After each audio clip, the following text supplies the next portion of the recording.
Welcome to the Channeling Spirit Virtual Summit, a platform where we have invited Spirit to share messages, healings, and transmissions with all of us. May this energetic experience help us to expand our awareness and to deepen the relationship we have with our higher self, our spiritual team, and with Source, however we define them. Thank you for being here and for taking part in this amazing journey.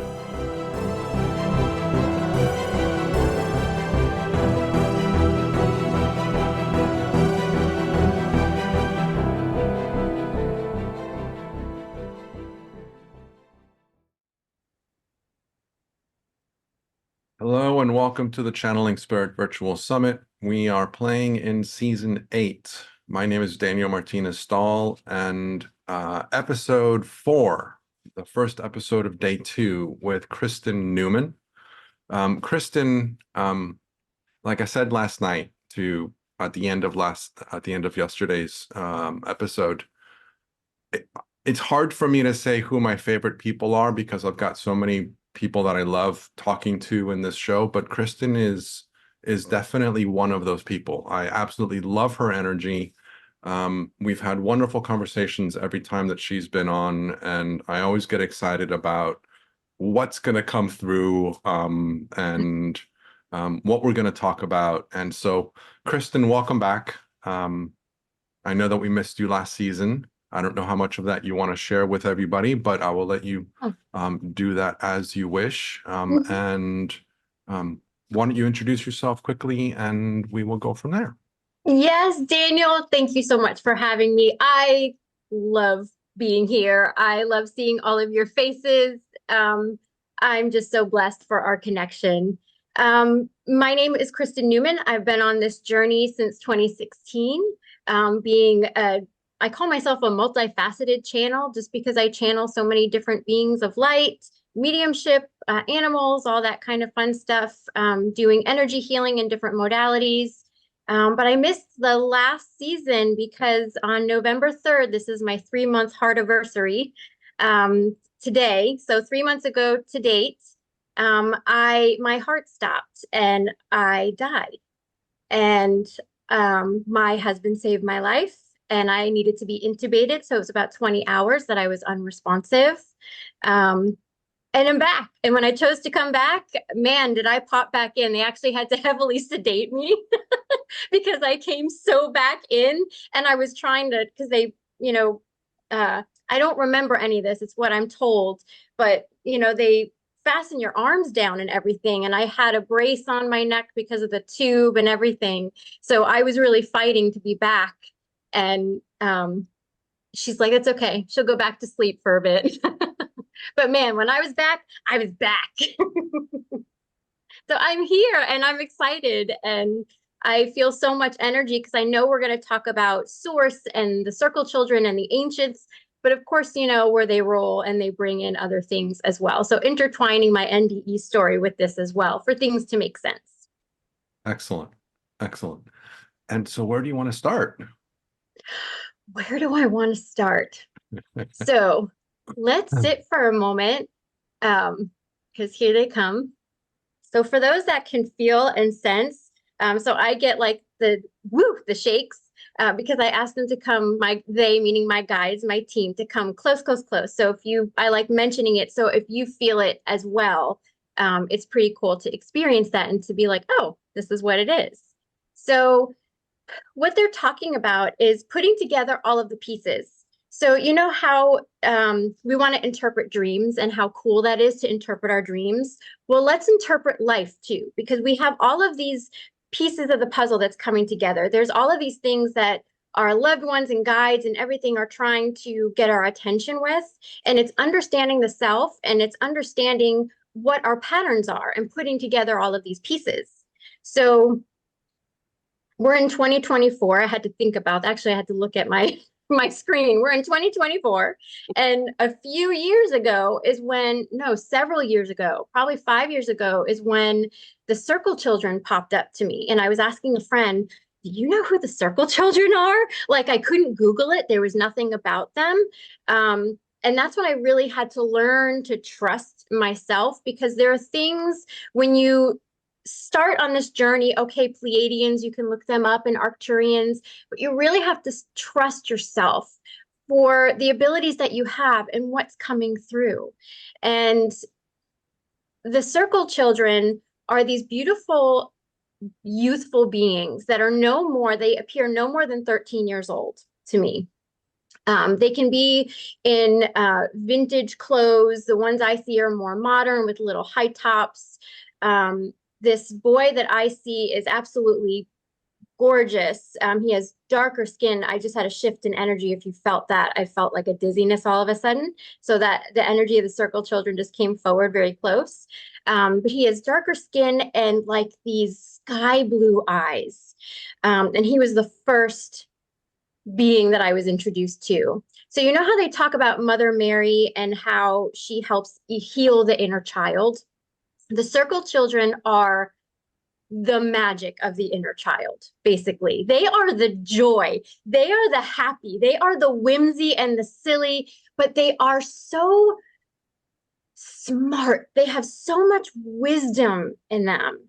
And fast forward to when I had my NDE, my near-death experience, I went straight to source. So I came out of body. I had some experiences being a ghost basically in this realm, and then going off into spirit, and I went right to source. And I've always thought that it was one of my biggest downfalls to be very childlike, to be goofy and silly and, you know, all these different things. And I've had like my sister say to me once, when are you going to grow up? And I'm like, never. So, you know, like Peter Pan syndrome.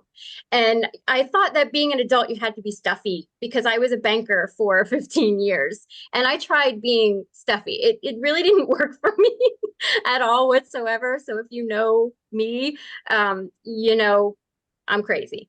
So, and I like to have fun. And when I was with Source, might start crying, that's okay. But Source is masculine and feminine. And I call him just because, or God, because that's my Catholic upbringing. But God is this beautiful ball of warm yellow light.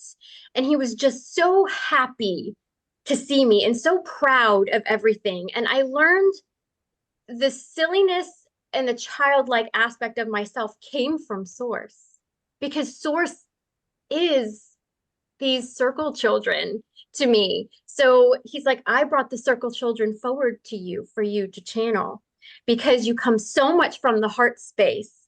And it's seeing the joy in everything, in every day. You know how a child can trip and fall and, you know, they start crying because they scrape their knee, but then they see a butterfly and it's like, wow, and boom, like that. They don't let it carry on throughout their day and hold a grudge because they tripped and fell and now their knee hurts. Everything is just, you know, they roll with the punches, they don't dwell. And it's just the magic of every day, looking at the sunset, the sunrise, looking at lightning bugs, jumping and crunching the leaves, just different things. And just being so open in that heart space, so loving to everyone. And that's when I really got more connected when I came back to the circle children and understanding that I'm to spread this message, my experience. And you can welcome in the circle children, just like you would channel Mother Mary, Mary Magdalene, Kuan Yin, and ask them to help you live in that energy that they hold, because they really do. Because what they come forward and they really want me to say now is, we know and understand that there are some people that have had traumatic childhoods, and they say, be the child now that you didn't get to be. Why not? Why not do it now? Why not live that life? So not dwelling, you're not forgetting, you're forgiving, so you have peace in this present moment, and understanding that we chose certain things in this lifetime, because we do choose who our family is, what we choose to experience, all of that. What are your thoughts on that, Daniel? What came to me as you were speaking near the end of that is that many people innocently have been told that in order to heal, we need to go back into the past. That in order to heal, we need to heal our traumas. Mm-hmm. And though that's true to some degree, there's a misunderstanding in how that's being interpreted by most people. Because if you put your hand in the fire and get burned, and you kind of pull it out and go, ooh, that's not good, you don't put your hand back in the fire to heal. And what many people that have had childhood traumas innocently are doing is following the social conception of psychology, which is let's go back into the past. Let's dig into those emotions. Let's make it really feel really bad. And then you'll feel better, hopefully. Um, Mm-hmm. and I had a situation with a friend of mine who had a very, very traumatic upbringing Mm-hmm. with murders and deaths in her family and all kinds of incredible things. And she gave me a call one day and she said, Daniel, I just came back from therapy and I'm in pieces. And I went over to her house and we sat for 2, 3 hours and I just sat with her and kind of grounded her back into herself and grounded her back into the present. Um, we innocently go back and try to heal our traumas by going back into the pain. We don't have to Mm-hmm. do that. We live in a world now where the energy of the present moment is so much easier to play in. Our connection with our innate well-being, our innate mental health, which is Mm-hmm. part of every single person that exists alive. Everybody is living with perfect mental health. The only thing that keeps us away from that is the noise in our heads that's telling us otherwise. Ego. Ego is another word that I The this may monkey mind. this is something that I will always kind of bring up as well. We oftentimes disparage our human experience with terms of judgment. Our human experience is one of experiencing life. Our human experience is one of experiencing a plethora, a multitude of emotions at very intense levels. That is what separates us from a lot of other beings, is that we have the capacity to go into anger, to go into despair, to go into Mm-hmm. frustration at these incredible, incredible depths. And our beautiful human is living the life that it was designed for. Mm-hmm.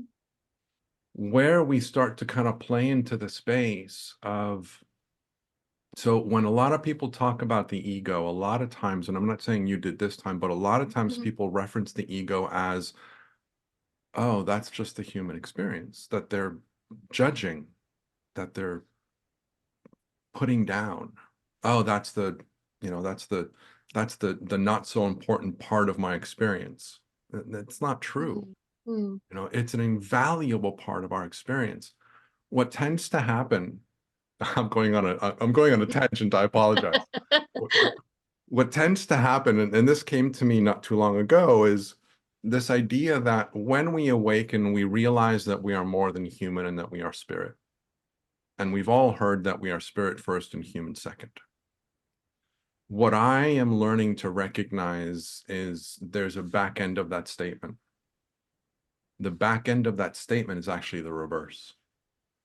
When we are asleep and we have no idea that we are more than just human, remembering that we are spirit is an incredible and necessary part of reconnecting with the totality of who we are. Mm-hmm. Once we are awakened, the rest of that journey continues to bring our spirituality back into humanity.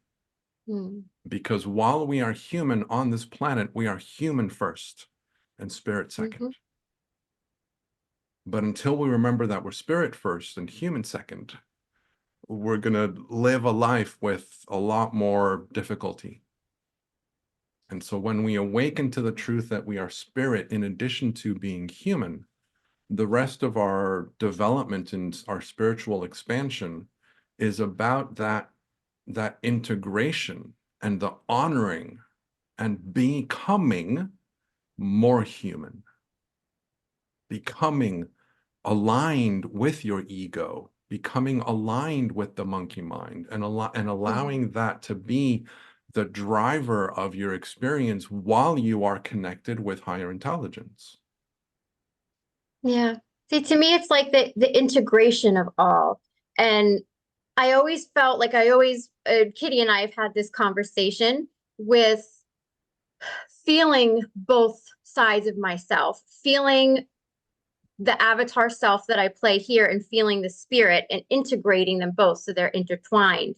When someone had just said, can you share your experience with source? And I would be happy to do that. And that's relative in what we're talking about now. So I went in the shower the morning of November 3rd. And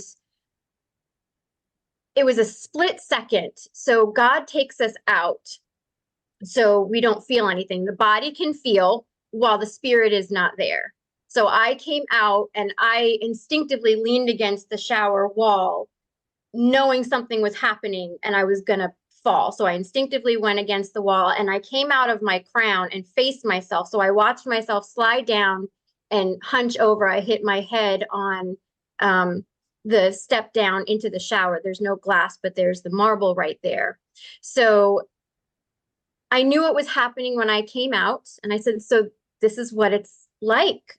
Everyone that I've channeled with doing mediumship and a dog specifically, they've always said to me, Kristen, you don't feel anything. There's no pain. God takes you out. So the body will feel that, but the spirit self doesn't. So I was able to witness myself in some things, but spirit didn't show me my husband's face because I wasn't breathing. I saw myself turn purple. I saw my daughter's face because she's very steadfast, just like her dad. I saw in the ambulance them breathing. They did have to shock me and everything, which I didn't even realize until talking with my family.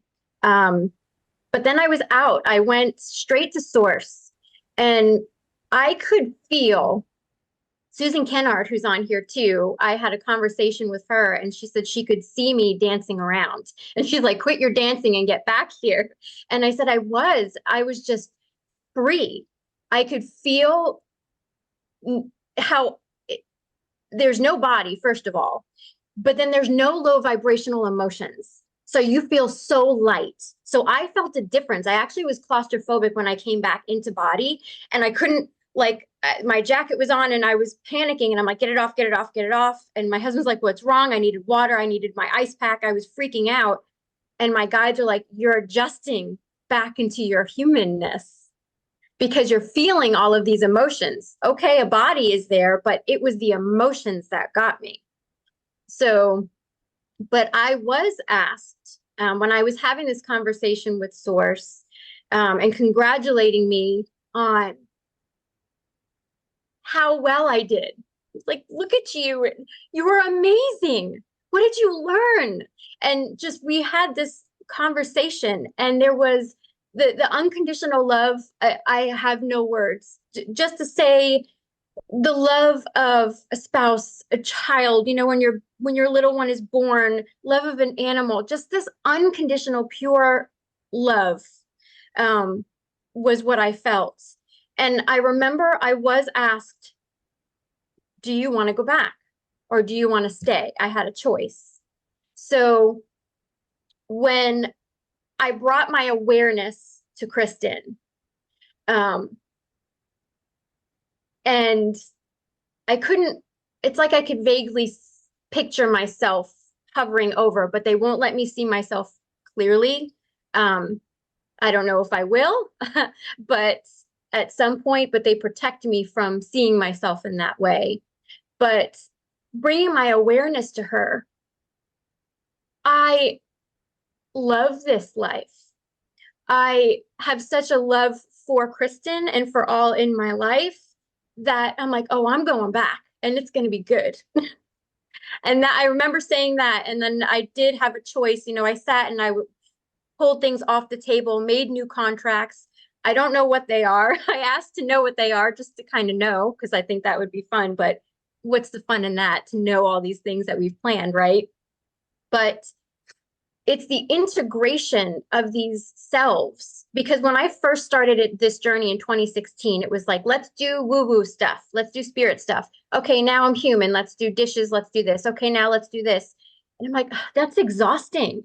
And my guides were like, this is a beautiful integration of all of yourselves, of both of yourselves. What we call the ego, what we call this avatar, this part that we choose to play, and this beautiful spirit that we are. And that's how I found balance in my life, is integrating both of these beings with me. I do talk to myself in the third person, because I'll ask my guides, okay, Kristen's driving me nuts today, because we all have those days. Can you give a girl some help? And I cheer myself on too, because why can't we be our own cheerleader? Great job, Kristen. You handled that really well. I had to take my dog Lola last night to emergency vet because she had surgery and it looked like her wound opened. I wasn't feeling well. I was having heart issues, all this other stuff. I'm like, no, we got this. So, and the timing was perfect. The traffic wasn't horrible. We barely waited. We were the only ones in there. So everything was best case scenario. When we got home, I was like, great job, Kristen. I mean, like, you handled that. My husband's at MegaCon, so he's not home right now. He's in Orlando. So everything just worked out best case scenario. And I was proud of myself. And I'm grateful to have that realization to be proud, which is something the guides really want me to bring forward and say, because we don't pat ourselves on the back enough. We don't cheer ourselves on. I used to think that, you know, that wasn't something to do, or we have to be our own cheerleaders. We have to be our own advocates. And it's a beautiful way of living and being, especially when Kristen, she can be so hard on herself. You should have done this better, that better, all these different things, the shoulda, coulda, wouldas. And that's what I've learned from spirit as well, and from my guides, is everything that's happened in the past. We've chose these things. We chose to come into this world and have certain traumas and things happen. And it made me who I am in this now moment. Kristen chose to be bullied by someone close to her growing up. And then that pattern went into, you know, people in the workplace and teachers and things like that. So once I realized that, and I awakened and I realized that, I was able to stop that pattern with that knowing, okay, I'm living this human life. I am this beautiful God spirit intertwined as one, and we got this. And using the law of attraction and everything as well. So it's something that I take with me every day. I do have to remind myself. And obviously I will never forget what had happened to me. But I was even hard on myself about my own NDE. I should remember more. I should do, you know, like, is this what you're supposed to feel like? I thought I did it wrong. Who would think I died wrong? I mean, come on, Kristen. So I said, okay, we got this. And I actually went outside. It was, my mom had just left. She stayed a week after I was home in the hospital.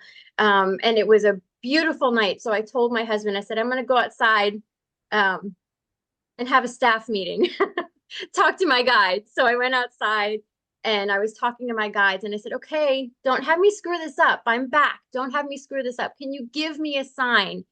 And saw a UFO just like shoot across. And it was a bright light, got my attention, shot off, went out a couple nights later when it was beautiful out, and I had another interaction. So a lot of galactic activity after I came back. And the guides tell me, recognize your patterns, recognize your habits. So yes, I believe there are things that we need to look at and heal and realize. And the guides will tell us, because a lot of times the body mind doesn't need to know what that trauma is. Because sometimes there's things in alternate lives, because everything happens all at once, past, present, future. So I call them alternate lives. But sometimes things want to be healed and you might feel the emotion of that, but you don't have to remember the actual event. And then there are things that I was doing laundry. So this is like a simple thing, but I was doing laundry and my husband and I wanted to build a bigger house. And when I was doing laundry, the guides came in and said, you have the subconscious belief that having a big house means success. And I went, huh. And it's nothing I consciously ever thought of. It was just the people that surrounded me in growing up. That was what I had just heard. And I took that on. I'm like, I'm very happy here. So I don't want to build a bigger house. I love my home. And we decided to stay here and zhuzh everything up and everything. I created an energy here and portals here. So there are things that will come up and will come in layers, especially with bullying and all of that. And I deal with it when that arises because it's something that I'm working through. So in the present moment, there's an emotion that is coming up that is an emotion that I used to carry when I was younger, if that makes sense. If you have questions about that, put that in the chat. But it will come up. So I will ask. A lot of people call it the shadow self. But you know, the parts of us that we don't want to look at, I want to heal it. I just want to, and it really does help. What is it that I need to heal so I can be just more joyful and at peace, and things will come up. And I honor that and work with my guides to work through that, if that makes sense. Yeah, Katie, very much our patterns. So being with Source and having that time with him, I wish I could just telepathically beam out to all of you what that experience was, because it was just so profound. So when I came back, everything is amazing. Seeing the sun right now peek through the garden and how it just twinkles and reflects on everything, seeing the wind blow, seeing the birds. Every day the birds go to my fountains that I have out there, and I'm just in awe of them. So being in awe of each and every moment is something that I carry with me each day. Seeing that magic and taking that time. I know a lot of people talk about gratitude, but gratitude is everything. It's everything. Being grateful for how far I've come, because you know, especially in the spiritual community, Daniel, right? We could feel flat because we're integrating energies. And then all of a sudden we get these downloads and things happen and we take these leaps that seem like it's like a year's worth of lessons and downloads that we've received. And it's just having that gratitude in each and every moment. So thoughts, Daniel? I can see things brewing in your brain. Actually, no, I didn't really have anything. But your last comment reminded me of something that I shared with someone the other day, which is through different channels, I've received messages that talk about how this year you're going to have a lot of tremendous change. And I go through the year and I don't feel any different. And I'm like, where's my change? And I was talking to this person about this, that I have learned big things that are huge, that have shifted the way that I relate to life. But I'm still not talking to animals. I'm still not talking to my plants. I'm still not seeing my team. I'm still not hearing my team. I'm still not. Mm-hmm. And so I don't recognize these big changes, because for me, big changes means A, B, and C. And if I don't see A, B, and C, then at the end of the year, I say, well, nothing's changed. And it's so easy for us all to do that, you know, because the small little changes that happen outside of our awareness are building and building, and they change things so subtly that we don't notice the change. Mm-hmm. And so we don't give ourselves credit for being a different person. I mean, anybody that's been listening to this call is a different person than when they started the call. And this idea of gratitude is also recognizing how much we are learning, how much we are growing, even if it's not ticking the boxes of A, B, and C. Yes. Yes. I know that's the other thing that came into a huge realization. Let me bring my guides forward so they can speak it more eloquently. So please understand that in this human earthly realm, you are accustomed to thinking logically, linearly, you know, A, B, C, D. When it comes to the realm of spirit, it can seem almost chaotic. It actually appears to be more in the spiral, is the best way that we can describe what spirituality is like, because you can have an experience here and you'll want to finish the remainder of that experience. Well, what is this download? Who is this being that I'm seeing? What does this experience mean? I just saw someone or I heard someone. And other things need to occur before you can spiral back to it, is what they're saying with those different circumstances. And my mom and I have actually had the discussion because she's like, I want to see this and I want this to happen and I want my mom to connect with me this way. And the biggest thing that I've learned with being in spirit is let spirit communicate to you how they wish. You can put, like, I can put my standards out there. I am protected. Boom, done. I am divinely protected. It is so. And I ask for validating evidence. So I ask for proof of life. If I'm doing mediumship, I ask proof of the individual that I'm doing a session for, if it's guides that are coming through, and they know that.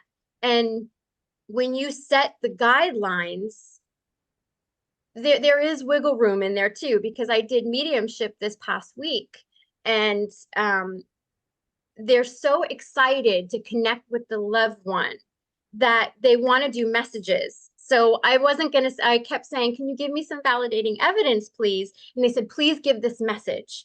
And I got the name. Like, I don't often get names. So I was able to say what the person's name was, and which is so fun. I don't care how long you do this. When something happens, like both of us were just stunned and excited. And that's like the biggest thing, is when I see someone get excited about a session or with their own channeling and they surprise themselves. But spirit is going to want to speak how they can communicate with you.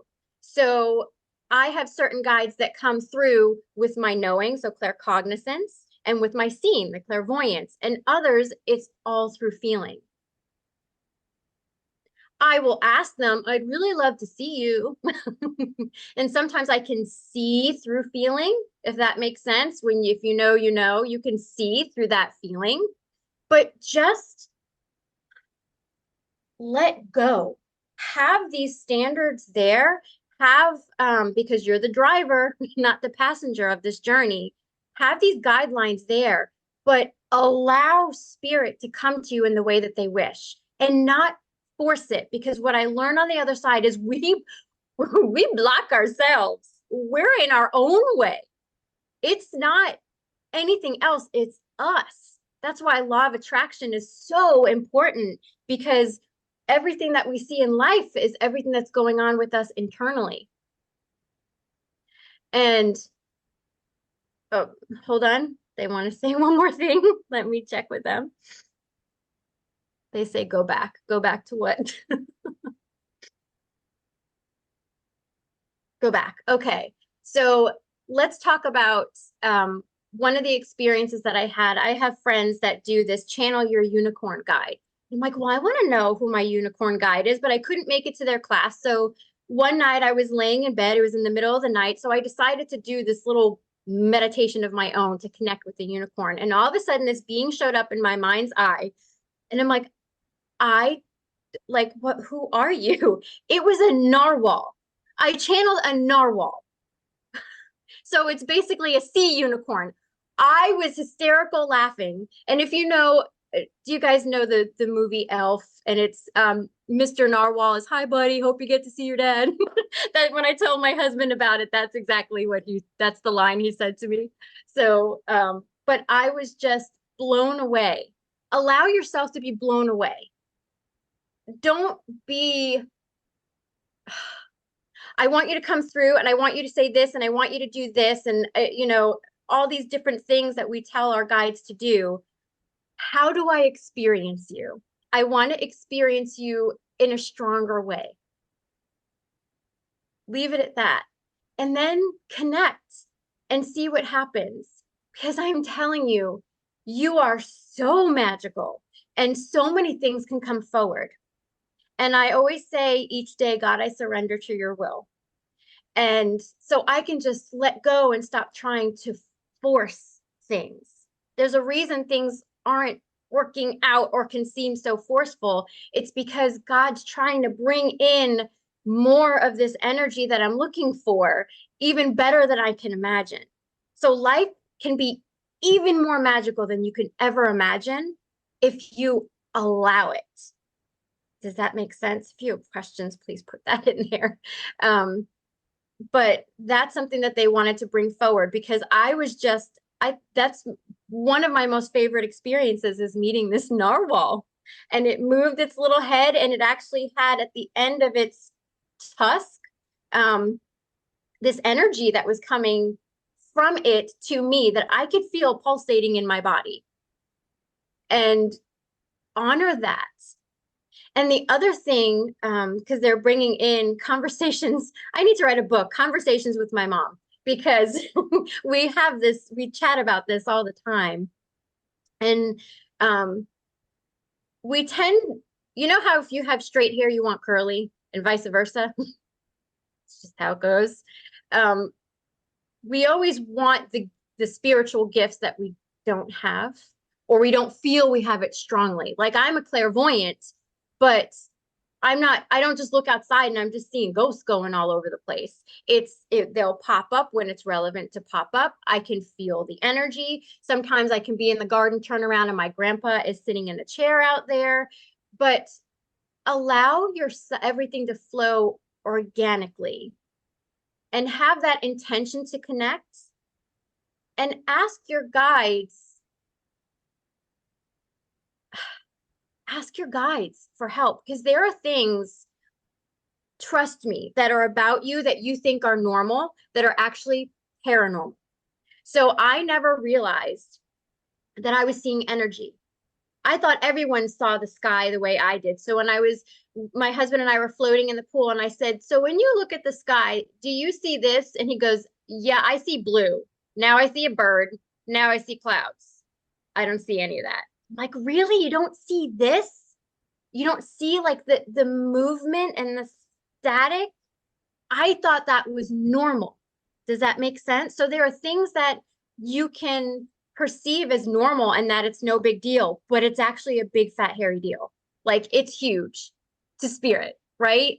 So just like I can be sitting there and I've been doing this since 2016. So I'm very in tune with my body. I can feel energy like crazy. So lean into the gifts that you have. I used to be quite annoyed because when I awakened, I had the Superman effect that I talk about. I could see, hear, feel, and know all at once. And it was like, oh my gosh, this is amazing. And then they took everything away and my feeling and my knowing came back very strong. And I'm like, well, I don't want that. I want the cool stuff. I want to see. They're like, don't take that away from me. And they said, flow with it. And I was blocking myself. I was really fighting it because I was being a huffy little brat and I wanted to see and I wanted to hear, darn it.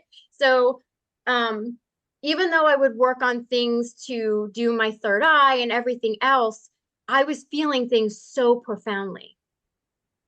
Lean into the gifts that you have because they become superpowers and then everything else opens up because they're like, okay, you're leaning into it more. Here you go. And that's how mine worked because I was seeing a lot more. But even I wasn't one that would take notice to detail, but now I am. That's your third eye. People will say, my third eye isn't open. I'm not seeing anything. But are you? Are you hearing the same song you hear all the time, but can you hear the different instruments? Maybe you hear the baritone, the tenor.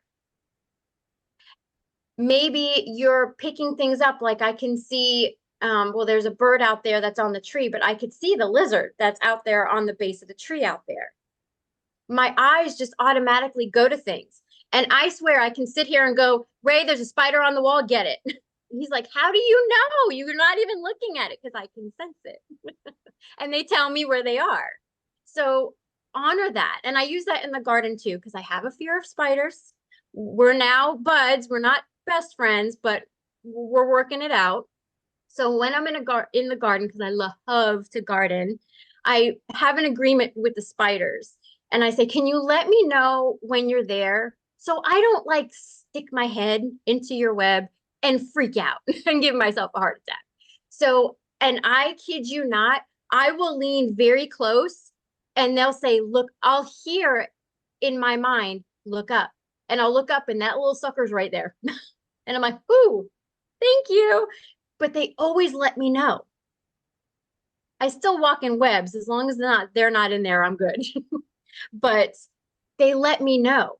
And that's like a certain spidey sense, because I asked this being, can you let me know? Because I have kind of a fear of you. I love your energy, but I'm not going to hold you. Not yet, at least. Not yet. My daughter and I were home. Husband was out, and there was, it was big. To me, it was big. You know, when you add legs on this thing, it's big, and it looked very muscular. And I got it in a Tupperware and I threw it outside. And my husband came home and he goes, why is there Tupperware outside? I'm like, oh, can you throw that out? There was a spider. But I saved it and I screamed the whole time. It was like a whole big, production. Okay, I'm going to capture the spider and then you're going to open the door and then I'm going to run out and throw it out there. So it was a whole thing. So I saved it, but they still freaked me out. I mean, all those legs and eyes, is it really necessary? I've had this discussion with Gaia, because she did show me like fiber optically. It felt like I was an ant at the time. This was in the middle of the night, and I can see Gaia shows me things fiber optically. That's the only way I can say it, because the color is just so vivid and beautiful. And I saw this spider walk across, and I remember going like this, and Gaia said in my head, open your eyes and look at how elegant she is. And we were having a conversation telepathically, and I fully said to her, but do they have to have 8 legs? I mean, yes, very elegant, and in the way that she was moving. And she was kind of cute. That one was cute. It was like Charlotte from Charlotte's Web. It was kind of cute, but now I have more of an understanding for the being, and I do meet my fear with that more. But I ask my guides for help and I communicate with the spiders. So there was one that was outside that I named Bob, because why not? And I would go out and say hello to him. And every once in a while, I would just like put one finger on him, and I didn't freak out. So overcoming my fears. But I don't know where Bob is now. I don't know how long spiders live, but I don't know how long they live either. I don't know. I want to go back to something Yeah. a little bit. I talk about how I want to speak to the animals and the trees and the birds and the plants, and I want to see my team and have a conversation with my team. Mm-hmm. A good friend of mine who's also one of the speakers in the summit, not the season, Ana Maria Vazquez, at one point said, yeah, I made the comment that I want to be connected with spirit. And she said, you are connected with spirit. You wouldn't be doing what you're doing if you weren't. Yes. And again, this is something else that I want to bring up, because I have this idea of exactly what you're talking about. I have this idea of how it is that I want to communicate with spirit, but yet I also am aware that I have the inspiration to create a new program. And that inspiration is coming from my higher self, my spirit team, from God, from my angels, from who knows from where it came from. but Mm-hmm. it isn't a Daniel idea. It is a bigger than Daniel idea. And, I say that it's my higher self because we get inspiration from our higher self all the time. Mm-hmm. And so again, I bring this up because I'm sure there's people that are listening that are like, well, I'm not like Kristen. I don't see the sky the way that she does, and I don't see ghosts, and I don't experience this. And well, you know, we all have we all have a connection with spirit that is innate to who we are, and Mm-hmm. we wouldn't exist without it. And Mm-hmm. what I'm looking to do myself is, yes, I know that I have this, and yes, that I know that I'm connected here, and I want to be able to have a human conversation with these individuals. There's an element where I want to bring my human along the spiritual journey, because the way that I describe it is, my knowing isn't my human, my knowing is my connection with self. My knowing is my connection to source. My knowing is my connection to my higher self. That is something that I recognize, but I don't experience it through my human senses. I Mm-hmm. experience it through my awareness, which is my spiritual senses. And so I want to experience spirit through my human senses so that my human can have the experience of it too. Mm-hmm. And I've been told that it'll happen. I'm still waiting. But in the meantime, or as Kitty would tell me to say, and in the meantime, I am enjoying my journey along the way and recognizing, well, I know that I'm doing something different. Why am I doing something different now versus 6 months ago? Because now is the right time for that. And so I'm Yeah. shifting my entire approach. I'm creating a new flagship program, and why now? Well, because the timing is right. And so one of the things that I talk a lot about, because it's really helpful, and Spirit talks about this all the time, is follow the energy, follow the light, follow your joy, follow your passion, follow your inspiration. If I'm inspired to do something today, that doesn't mean that I need to hold on to that tomorrow until its end, because Mm-hmm. tomorrow the energy might be different. And Yes. so I'm learning very much to really go with the flow. And so I don't do things that I'm not inspired to do. And so I still haven't done the audio recordings for season 3 of CSVS because the energy just hasn't been there. I'm not motivated to do it. Mm-hmm. And, it's something that my human wants to do. And it's something that I told myself I wanted to do. And I'm really hard on myself when I don't follow up with what I promised. Integrity is a big thing for me. And I told people Mm-hmm. that they were going to be available, and they're still not available. And so then my human goes down that path. Mm-hmm. But I'm leaning into the recognizing that the energy just hasn't been there. And I don't Yeah. know why. I don't know why it hasn't Mm-hmm. been there, but it hasn't. And so season 3 still hasn't been made public. And now I'm realizing that maybe they'll never be made public the way that I envisioned them. And maybe it'll be something later, some later time. Yeah. But follow You'll your get that passions. inspiration. Yeah. I Follow what think inspires you. the biggest thing that really helped me, that I really, really stunk at to start with, is meditating. And every time I would hear people say, you need to meditate, I would do like that childlike eye roll because it's like, ugh, because she's got a lot going on in here. I'll sit there, and this is me during meditation, and I'll close my eyes. I'm like, okay, breathe in, breathe out. Wait a minute. Did I take the dogs out already so they don't interrupt me? Okay, let's go back to breathing again. Okay, well, now I need to do this, and now I need to do that. And then it'll be 15 minutes that goes by, and I'm chattering in my head, and I realize, oh, yeah, okay, let's go back to the breath. But I learned through that process how I tick and how I function and what my patterns are. And I'm able to actually, some days I can and some days I can't. Some days I can sit in silence and just be outside and just meditate with my eyes open for an hour. Other times I can barely make it a minute because I'm too antsy. But with having that mind chatter less and doing things, again, this is where the circle children come in, because doing things that bring you joy, doing things like I love to garden, or even just where you can let yourself go. I get a lot of downloads in the shower, but even vacuuming or doing dishes, cleaning, watering the plants inside, that kind of thing. I receive guidance. So when I was outside a couple months ago, it was the first time I was in the garden since my event happened. And my husband, no one was home. And one of our songs came on. Now I'm going to cry just thinking about it.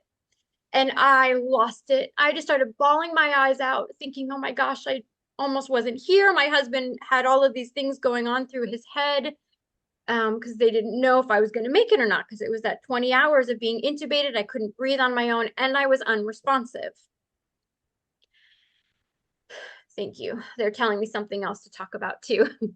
But there's this huge oak tree in my neighbor's yard that hangs into mine that I communicate with.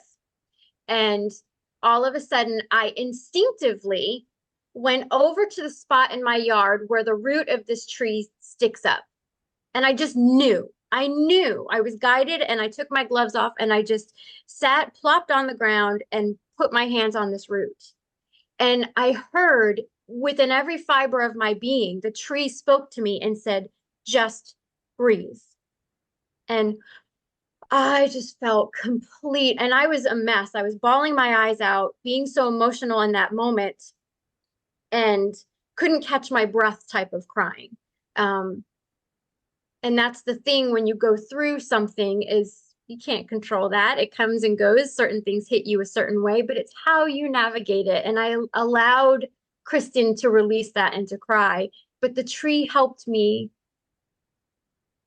be in the moment and to breathe. And I felt so at peace, so interconnected. We all are, that this tree wanted to help me in that moment of sadness. And this is all about the journey of trusting myself. If I had a lot of chatter up here, I would not have acted upon the instinct to go and sit by the root of the tree. And if I was too chattery in my mind, I wouldn't have heard, because it's a softness. That's the only way that I can describe it. Sometimes beings are loud and there's no question that they're talking, but others, there's a softness to them. Does that make sense? So the softness of the tree that came through and said, just breathe.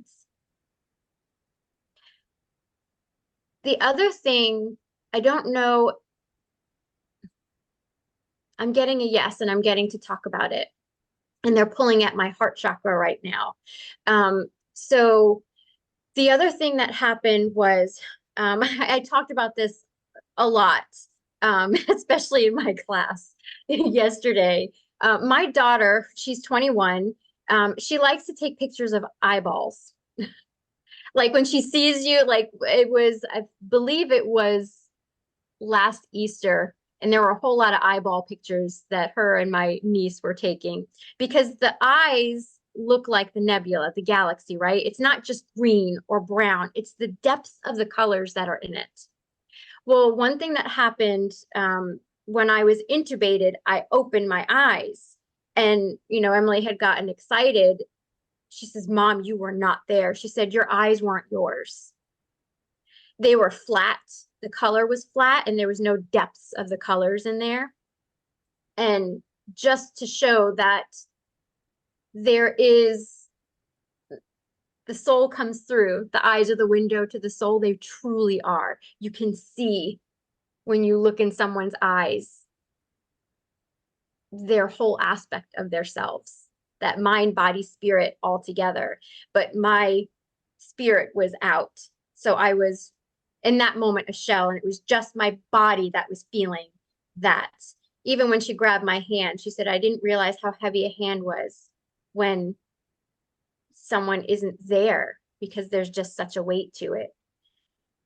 But like I said, when I came back, as soon as I said, yes, I'm coming back, that's when I went and I was making decisions. There were a couple of guides that were in front of me. I don't even know what they looked like. I don't remember, but I know that there were guides there.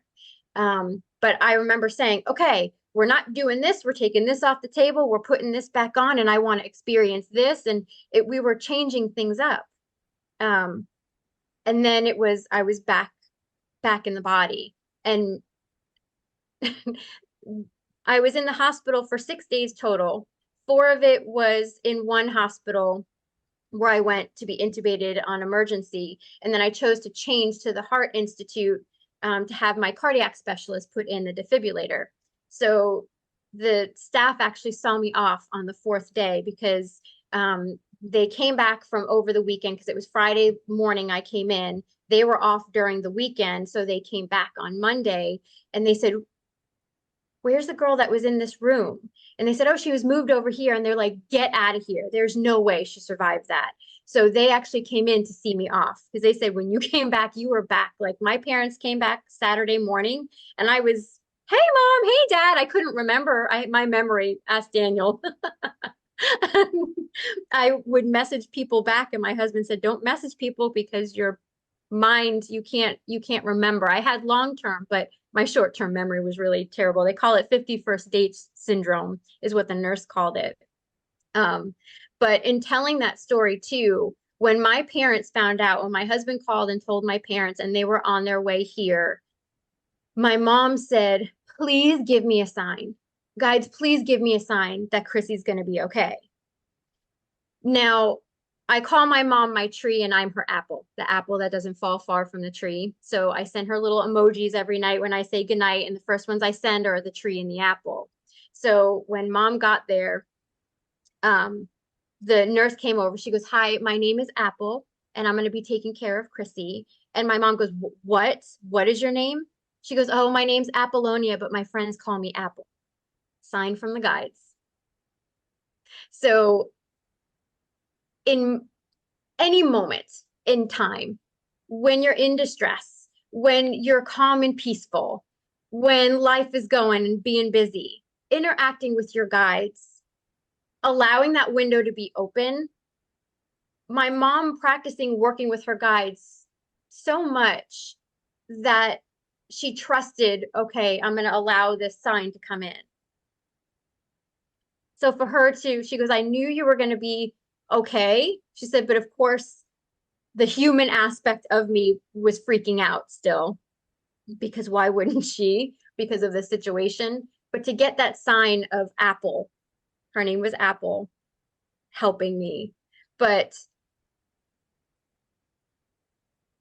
someone actually was talking about Marge. I love dragons, so I see them in the clouds. Dragons are a big energy. I actually have several here. So yes, March. So a lot of dragon energy lately.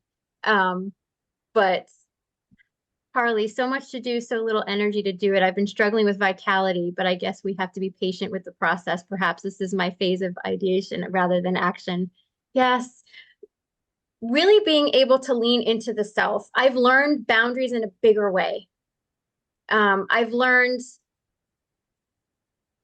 spirit will tell me, stop. It's time to be at peace with the self. It's time to meditate. It's time to rest, relax, and rejuvenate. I do need a little more time than maybe some other people do because I still have my electrical issues with my heart.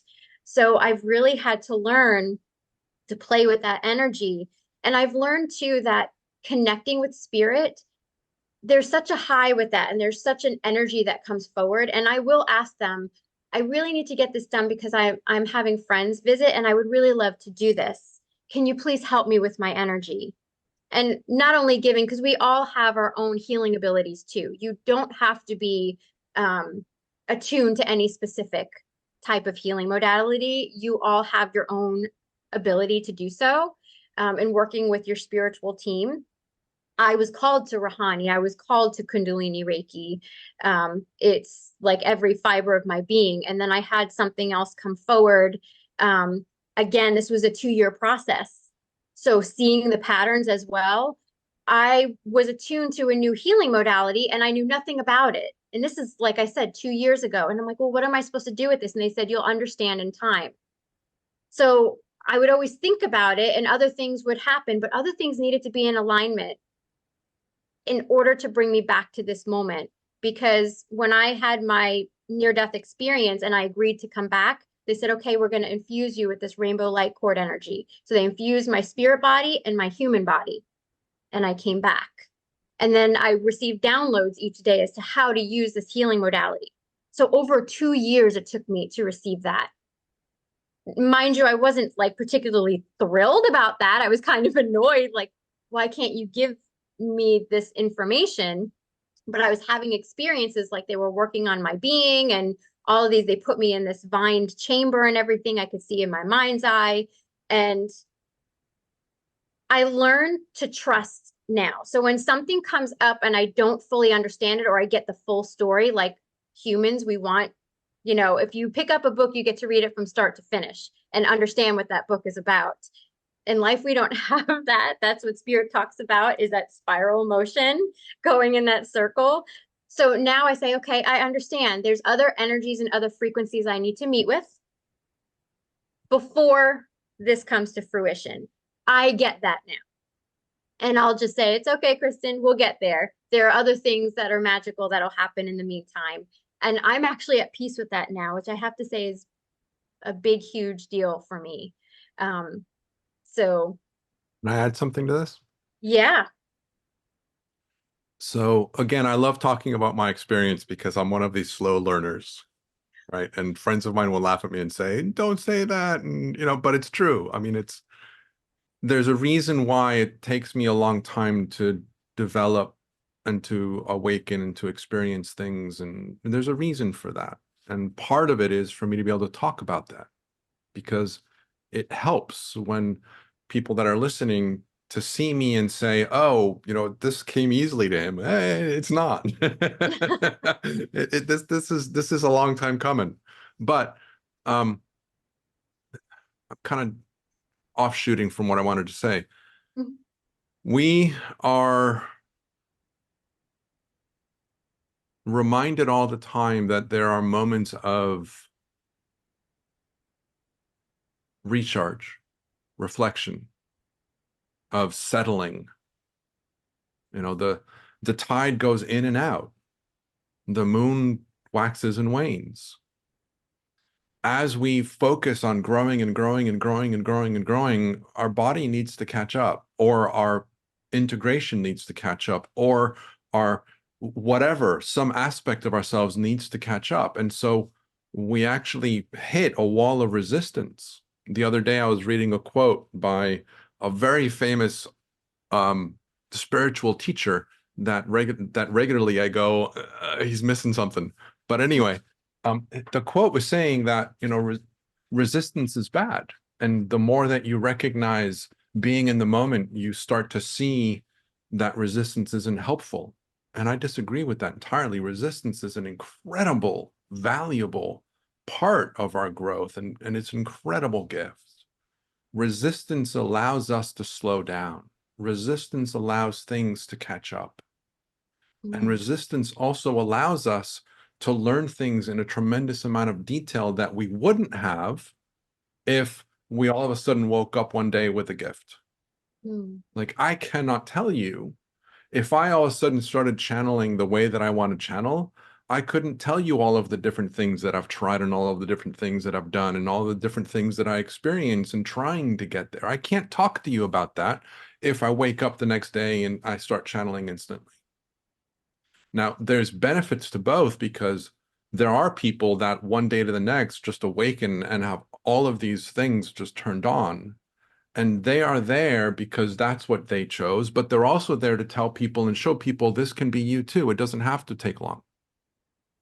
And then there's people like me. My soul, I was told, likes playing with resistance.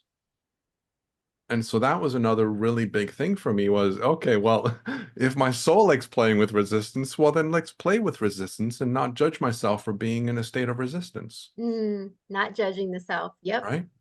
Oh, okay. And so for the last 3 years, a lot of my journey, and I talk about this all the time, a lot of my journey has been notice the details. Notice what it is that I'm learning as I am developing this. Notice what it is that I'm experiencing on the journey of developing this. And, Carly talks about how, she's struggling with vitality, and perhaps this is a phase of ideation rather than action. Anna Maria Vasquez, in one of our discussions a few seasons ago, made the comment about how in any spiritual development journey, there are moments where we grow, and there are moments where we actually feel like we're hitting walls. There's pauses. I myself, in my channeling, am going through a transition where I am not channeling the way that I was channeling before. In fact, if you ask me, I would say I cannot channel. And I'm actually curious to see what's going to happen later on today when I try to connect, because when I try to connect, I'm not connecting the way that I was connecting. And so I'm recognizing that there's an element where, okay, I learned what I learned about how to channel the way that I was channeling, and now they're presenting me with a new way of channeling that is so foreign to me that I'm not able to feel and to perceive and to experience the way that I was doing it. And so what I'm learning to do is I go into these stages of expanding my awareness and connecting the way that I connect to energy and say, okay, who's there? And I can perceive that Yeshua is there, and I can perceive that Archangel Michael is there, and I can perceive that Lucifer is there, and I can perceive that a member of my spirit team is there who's part of my pack of 9. I can sense that they're there, but I'm not able to allow them to actually speak through me. Like that connection is lost or turned off. And so, okay, so I'm saying, well, what's going on? And part of it is I'm developing into a new way of channeling, and I'm in the early stages of that. And so they've shut down my old way of channeling so I can learn the new way of channeling. And so I could easily judge myself and say, oh my God, I've been trying to channel for, 4 years now, and I was beginning to get the hang of it, and now I can't do it anymore. And what am I doing wrong? And it's so easy for us to go there. Yes. It's so easy for us to go into the, what am I doing wrong? I'm not doing this right. Just breathe into it and allow it to, it's really easier said than done. Believe me, I know, but Yeah. allow yourself to just allow it to develop. In my Yeah. work with spiritual journeys, one of the people that I worked with, big message for her was allow the message to come through and allow them the totality of the message to come through. Because if the message is, say, this long, and for people that are listening to the audio, my hands are across, maybe 3 feet wide or a meter wide. If the message is 3 feet wide or a meter long, and you begin to get the message and it's only a couple inches through, and you start focusing on those couple inches, then the rest of the message isn't given the energy to come through, because you start focusing away from listening. You start focusing on the doing or the acting or the understanding or the, and so you start focusing on the 2-3 inches of the message, which may be powerful, but there's more to that message if you just breathe into it and allow the message to fully come through. And when we're on these spiritual journeys, this is a lot of what's happening is we need to give ourselves the permission to be in these moments of downtime, to be in these moments of, okay, things aren't working the way they were working. Something is shifting. Yeah. And notice that my language is also shifted. So I'm not saying I'm not channeling the way that I was channeling, and I'm not able to channel. I'm saying that something is shifting in my channeling, and so I'm relearning this. So what does that do to my energy? What does that do to my law of attraction? What does that do to what I am stepping into in my journey?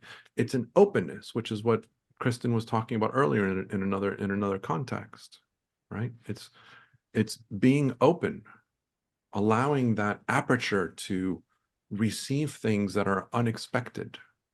Yeah. Allow that aperture to be open to listen for the subtlety without judgment, without expectation, yet still be active in the things that you're pursuing, active in the things that you want to create. Hmm. So it's this idea of allowing things to be in the flow. And sometimes the flow is the tide is dropping. There's things that happen when the tide is low that can't happen when the tide is high. And what do we do on the spiritual journey? We're shifting vibrations and raising it. So as your vibration shifts, the way that you channel shifts. So the way I channeled mediumship when I started is different than what I do now. So which can drive Kristen nuts, because it's like, I like to, okay, this isn't me going into work and this is what I'm going to do. And I'm going to write everything down and I can do my little check marks. That's not what channeling is. Channeling is, okay, let's throw everything off the table and hone on in and see what wants to come through. We can direct it, mediumship, guides, animals, energy. We can direct it and pinpoint it down, but then allowing it. But our frequency, this is a journey of frequency. So as our frequencies rise, we communicate with spirit in different and unique ways. So Daniel talking about the way that I'm channeling is shifting, all these different things because his frequency is raising. So it's. I want to reference something that I was talking about earlier as well, which again, for those of you that have heard me, I apologize the repetition, but I cannot tell you how strongly I believe in this. I use the reference of a tree all the time. Our intention in the spiritual journey is to go upwards and to expand upwards into all kinds of spiritual activities and things. A tree can only grow as tall as its root structure allows. And what is the root structure is our humanity. While we are human, our human is rooting us in our spiritual journey.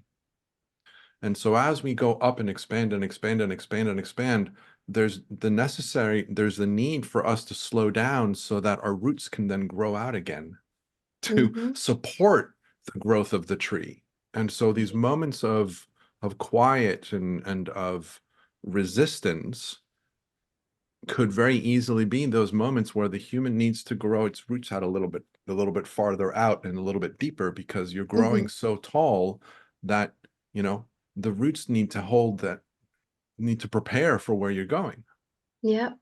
I love that you talked about that, because who feels lightheaded and kind of spacey sometimes? Sometimes it can feel like you're floating around. That's not being grounded.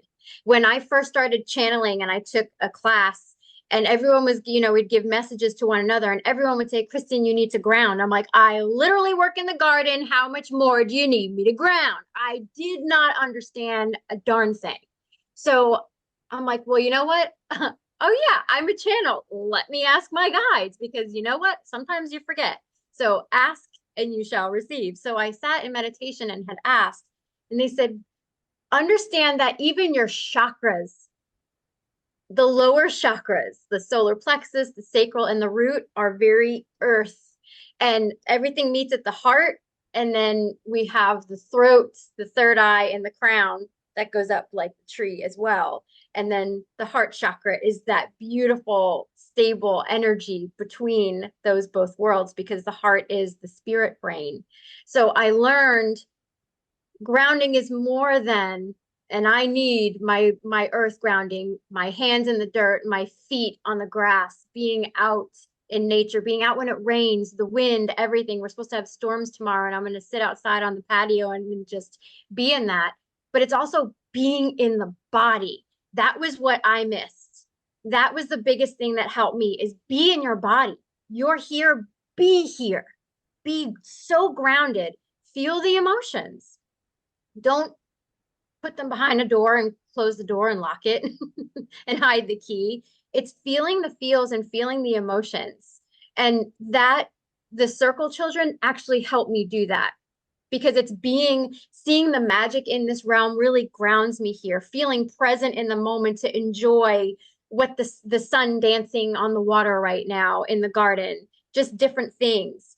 It helps me to ground in my being. So I've learned that I can channel way better because I'm firmly deeply embedded in this realm and reality and in the earth. That was a game changer for me, is really grounding. So I always say grow your tree, picturing, the earth star chakras below each foot. And then as they're growing and going deep down, picture these roots. Sometimes they look like these etheric platinum color, and they go deep down into the core of Mother Earth. And then you grow your tree and you connect, and you can connect to your soul star and bring that energy. And that's our balance. We always talk about the scales this way. For us, the scales are this way, the polars, that you really have to be anchored in. I used to connect first and then go into Gaia, but I go into Gaia first to really make sure I feel anchored in her and feel into my body, and then connect upward. It's so important, because I was very upper chakra. I always felt like I was floating around. And it's Yeah. not a way you want to go through each day, because I was very out of body. Like my head was floating away. No, you're here. Be here. Be here. Be human. Feel the feels. Feel human. Do artsy things. Try new things. I've actually, changed up how I channel. Why not? Because I can play with that energy. I can always say, no, I don't like that. And yes, I'm going to adopt this habit now. So play with the energy, because you never know what you're going to find. I had gotten this new thing. I actually did it for a class. It's called a Shruti box, and it's basically an Indian accordion. It's the coolest thing.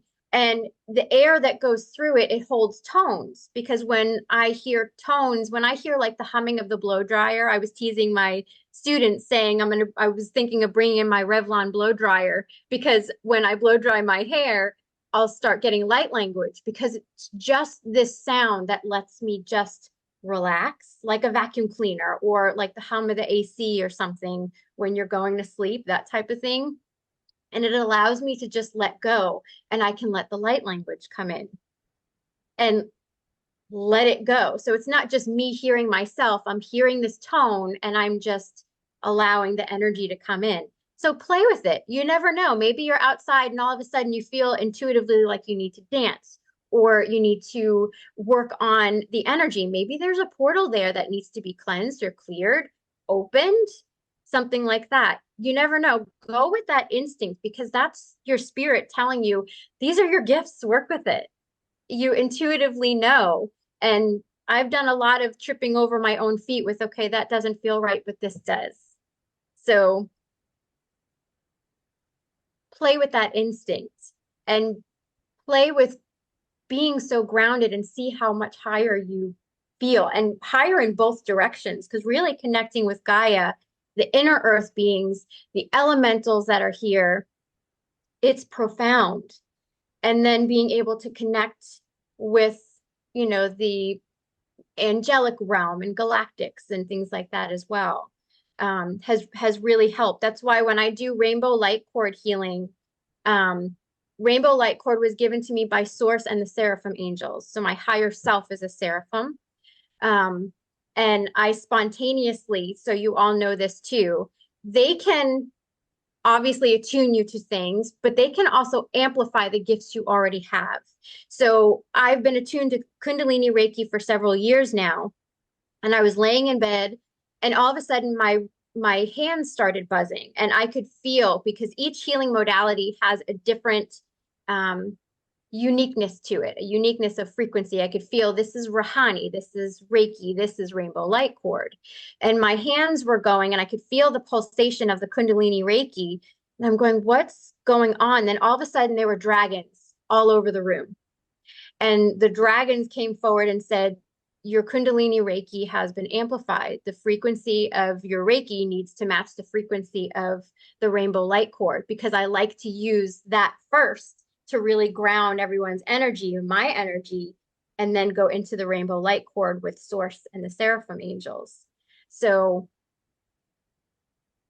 this, let me tell you, the spiritual journey, again, expect the unexpected and go with yourself intuitively, because, and if you have questions about that, put that in the chat, because truly you are more amazing than you realize. I was a banker. I thought that I was just generic. I was a generic human, just living a generic life. I didn't think there was anything special about me. And I've always watched, the Long Island Medium and Taps, ghosts on TV and everything else. I'm like, man, I really wish I could do that. That would be really cool to do that. And I've had experiences throughout my life. And the guides would come in and say, look at how, because I always said I was never a spiritual kid. I actually was. I spoke light language and my family thought I was nuts at like 4 or 5 years old. Pleiadian light language, which sounds very odd. And I would see certain beings. I would feel like there were eyes that were all on me. Turns out it was my guides.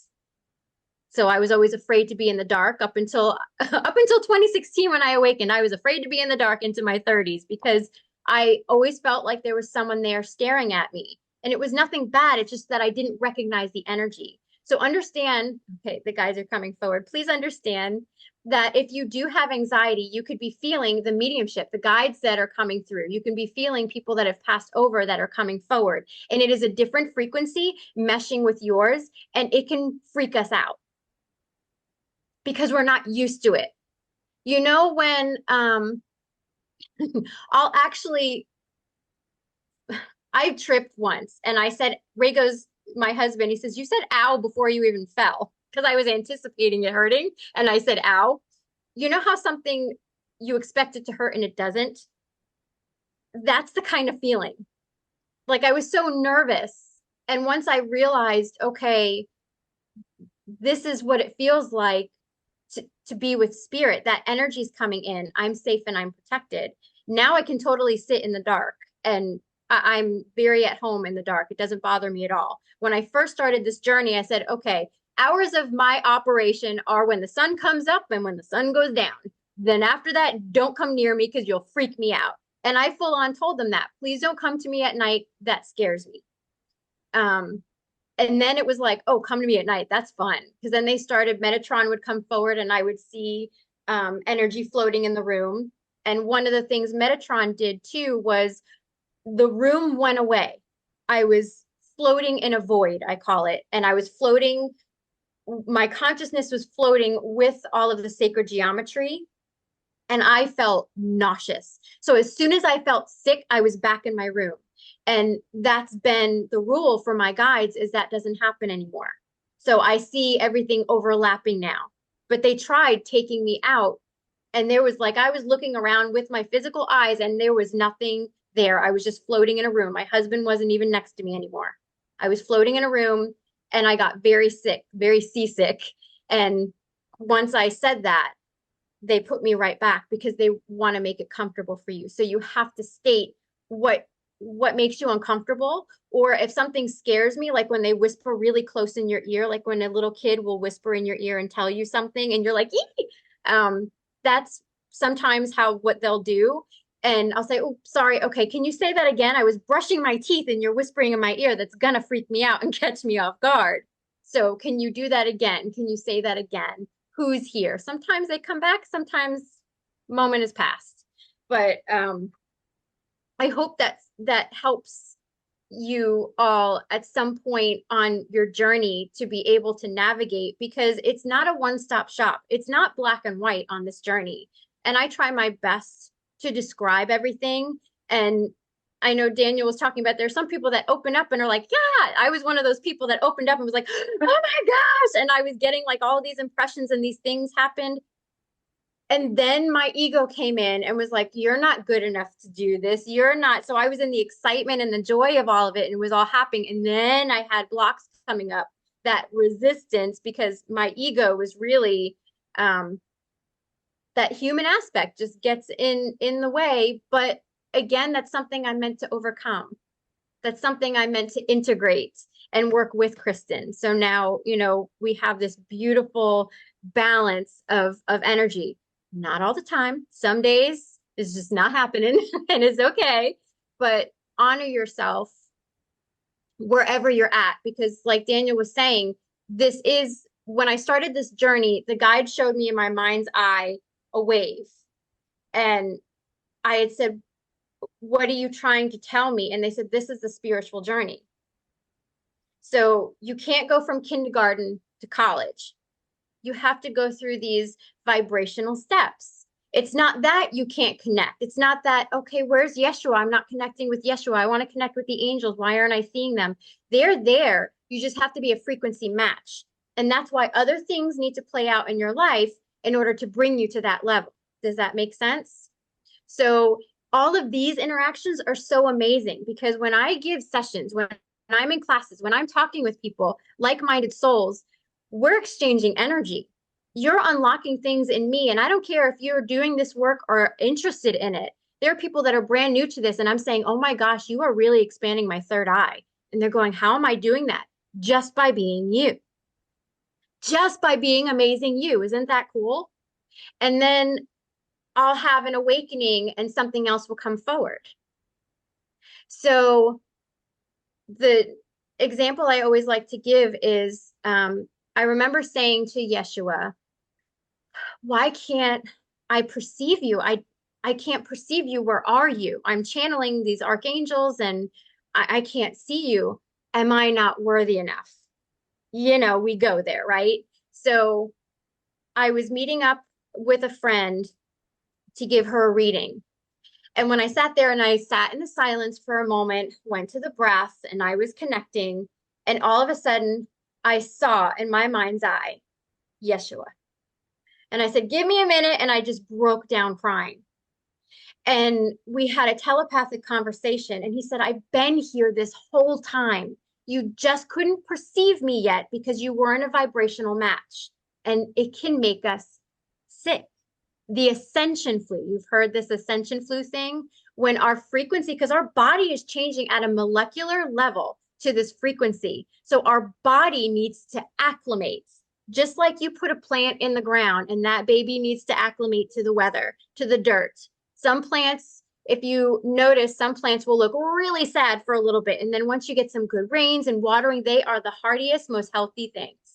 And that is us. But we're constantly being plucked from that frequency and going in this one, plucked from that one, going in this one. So we need to give ourselves some grace, because we're always on this roller coaster ride. So we have times of rest and recharge and times of, yes, let's go. And then a lot of times we feel that flat feeling and unmagical feeling, but that's just because our body is feeling that settling of the energy. Things are falling away. Lower vibrations are coming out so we can raise higher like a balloon, right?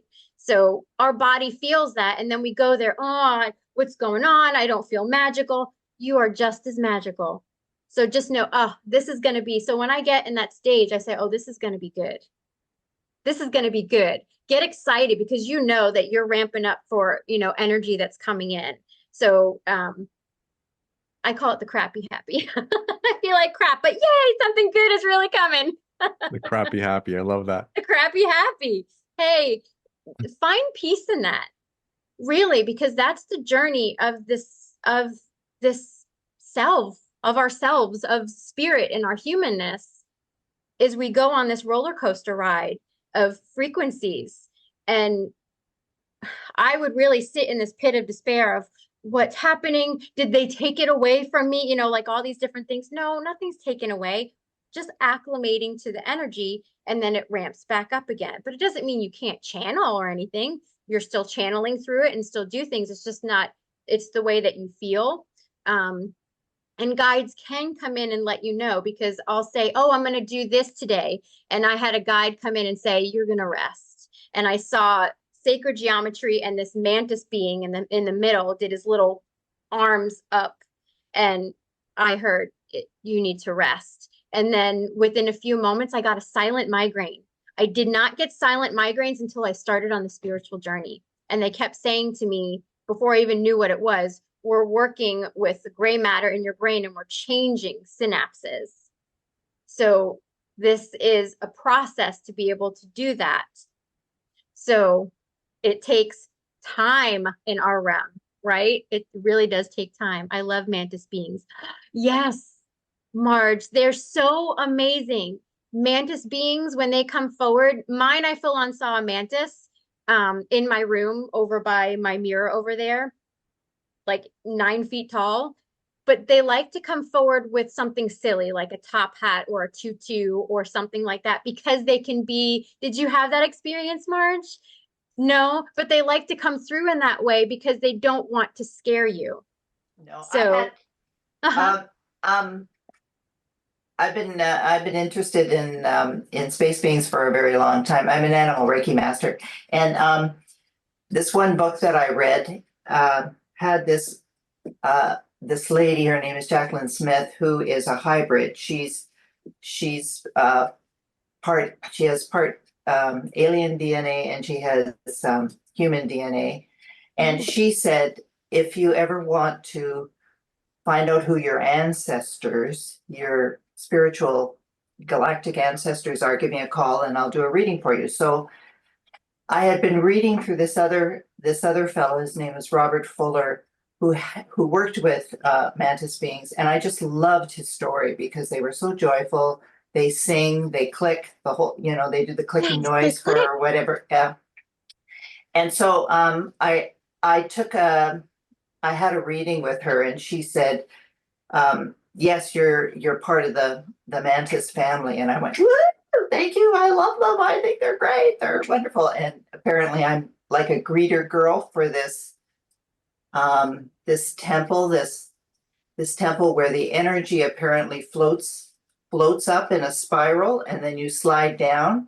And I'm sort of the greeter girl at the bottom, like your Walmart greeter saying, hi, everybody, welcome, come on up, Yeah, anyway, so thank you for that. That was lovely. That's amazing. See, I love having these conversations because it just blows my mind every time when you said, oh, they clicked. Yes, I had the experience of them clicking. So they're so good. It's so amazing. And I had heard someone else, I said, my being's name is Ka'an. And someone else had said they typically will have a name that's like a type of energy. So it was really neat to be able to experience that. That's why it's so amazing to have conversations, because things that we can't Google everything. We really have to trust ourselves and the experiences that we're having. And if you can document it and remember all of this, it just makes it's just so fun and just so profound. It is. Thank indeed. you, Marge, for that. That's it. It's been a wonderful talk. Thank you so much. Thank you. Thank you. So aware of the time. Mm-hmm. Thanks for sharing that, Marge. I know that we started a little bit late. My fault. I apologize. But we should be okay with the 90-minute mark, give or take. How can people reach out to you, and if there's anything else that you would like to finish with? Yes, you can find me at infiniteheartandsoul.com. My email's on there. You can always message me. And, I have stuff on my website so you can read about my story as well. And I do want to post videos on there too, just so you can get to know me a little bit more. And let me tap in with the guides.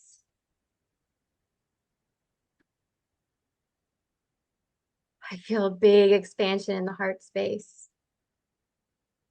Okay, thank you. So the message that they really want to bring forward, it's interesting because I have these guides, and I believe it's the ancients that I call them. It's a mixture of guides. And when they come forward, they say, we come forward in utmost joy to connect with you. That's like they're saying when they come forward. I've never had that before, where guides will have like a certain, they have a tagline. I'm like, how cool is that? So I know these guides are coming through. So trust that, because you can think, please understand that you can think that you're making things up, but this is instinct. This is channeling that's coming forward for you. Please understand, you're not making it up. It is spirit. The more you lean into that, the more you ground into your being, the more the message and the more powerful the message can come forward, where it's so profound that you can't write it off.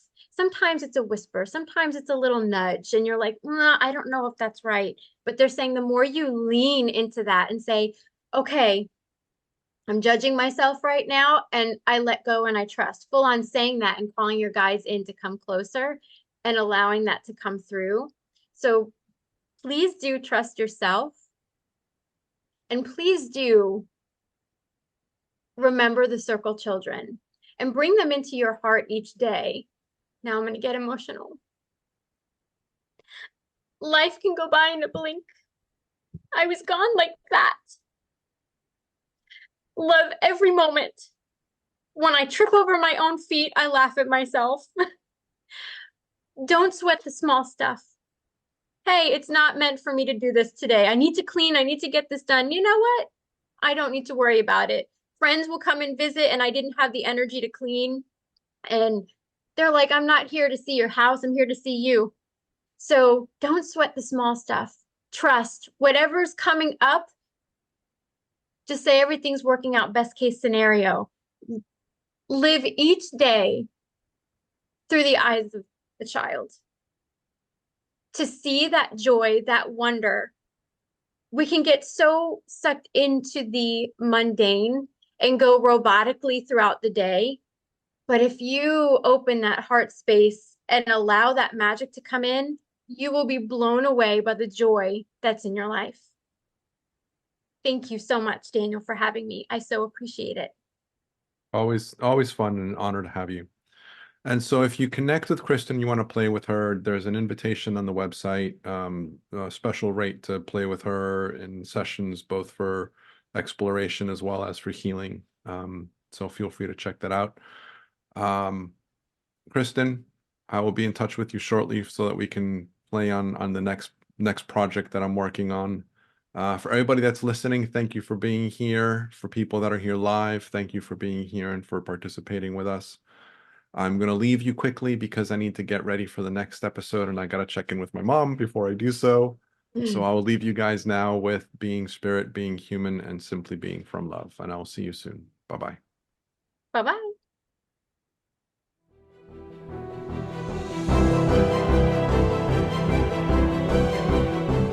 Thank you for being part of this incredible experience. We hope that this session has inspired a new level of understanding within you, allowing you to expand more easily into the essence of your true self and become an even more powerful alchemist in your own life. We invite you to listen to the session again and again in order to go deeper each time and expand even more. Have it be via the replays or the unlimited access package. If you have enjoyed being part of this event, we invite you to tell your friends so that they can join us in the future. We are grateful that you are here, and we thank you for co-creating this experience with us. Until next time, we leave you with being spirit, being human, and simply being from love.